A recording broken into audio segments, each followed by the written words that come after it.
Hey there, Sharon Horne-Ellstrom here. Welcome to day 1582 of What You Up To Now, documenting the journey as I transition from the brick and mortar corporate world of business to the online world of business, and then back and forth since the pandemic in 2020. I've stuck my toes, and all of me, into a bunch of different businesses, offline as well as online.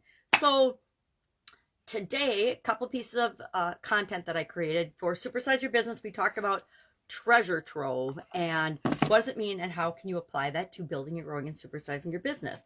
And a treasure trove is, of course, it's like when you see all the movies about finding hidden treasure or buried treasure or pirate's treasure or what is that one? Oak Island, I think my son-in-law and my daughter watches. They're looking for treasures on Oak Island.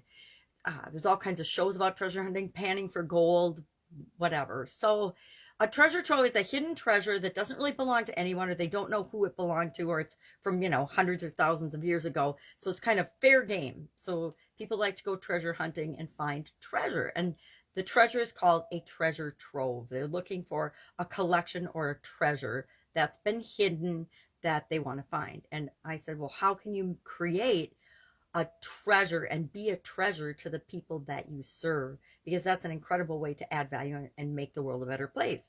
People would be seeking you out for the solutions or the things that you provide to them. In that way, you are a treasure to them, or a treasure trove, a trove of information.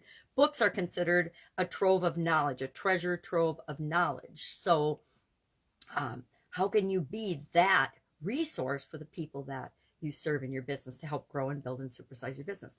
We always want people coming to us, because people that come to us and have a great experience talk about it to their friends and share the information either online or directly, and that brings more people to us for our products and services. So that was our idiom, our financial related idiom for the month of May. Our topic for our annual challenge, our BU 365-day challenge, to do one thing every day that improves us. Again, we're focusing on financial well-being this month. Was and is notice, celebrate, praise, mostly notice all of the abundance that is around you today.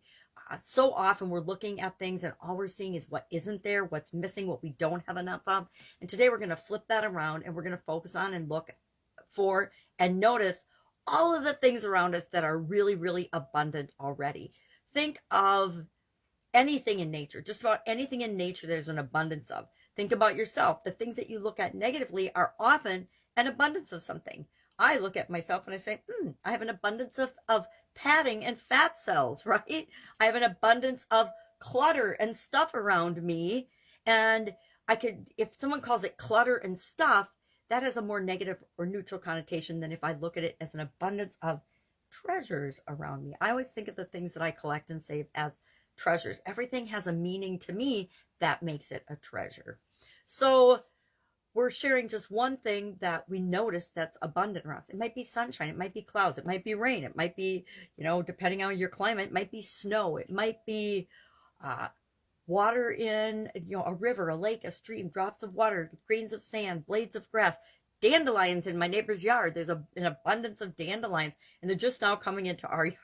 So it's kind of funny to see, and it's interesting because one day you'll look out and there's no dandelions, and then poof, overnight, there's literally thousands of them, which is a great example of abundance. Nature has got so many examples of abundance. We live in an abundant universe, and it's easy with all of the negative messages and all the lack and scarcity and the doubt, worry, and fear that's created in our life by outside forces to forget about that. So today we are specifically going to notice, and I said praise, but I'm like, we better say celebrate to keep it more neutral.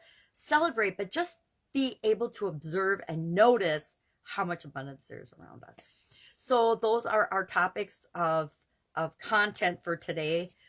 Use them as they benefit you. They might not mean anything to you. To me, they remind me to be optimistic, because we all have ebbs and flows in our life, right? We have, some days we wake up with less energy. I usually have an abundance of energy, but I too sometimes wake up and I'm just nah. And I'm like, okay, look around, look at the things you can appreciate so that you can get your energy up. Because guess what? What we receive in the world is a direct response to what we put out into the world. So if we put out low, negative, or grumpy energy, guess what we get back? low, negative, grumpy energy. I observe that all the time in day-to-day relationships with people, right? If we forget to appreciate one another, it becomes a pretty quickly downward spiral in relationships, in situations, etc. But if we remember to focus on what we love about one another, we can have an abundance of love and light in our lives. All right, that was weird. All right, have an awesome day. If I can help you anyway, ask.